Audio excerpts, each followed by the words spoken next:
Speaker ఇవ్వాలని ఉంది. అది మాత్రం నిజం. జగన్మోహన్ రెడ్డికి స్పీకర్ ఇస్తేనే ఆ హోదా వస్తుంది. స్పీకర్ ఇవ్వడానికి సిద్ధంగా లేడని క్లియర్గా అర్థమవుతుంది. అందువల్ల ఆయన హోదా రాదు అని తేలిపోయింది.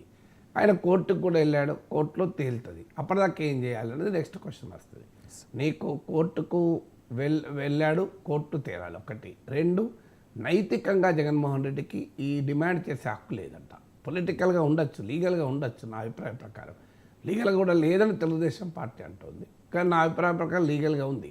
నైతికంగా లేదని ఎందుకంటున్నా అంటే, ఇదివరకు ఆయనే ముఖ్యమంత్రిగా ఉన్నప్పుడు ఇదే నిబంధన వల్లించాడు కనుక 10% ఉండాలి అని ఇండైరెక్ట్గా అన్నాడు. నేను చిటికేస్తే ఎమ్మెల్యే వెళ్ళిపోతే ఆంధ్ర ప్రతిపక్ష హోదా కూడా చంద్రబాబు నాయుడు పోతుంది అని.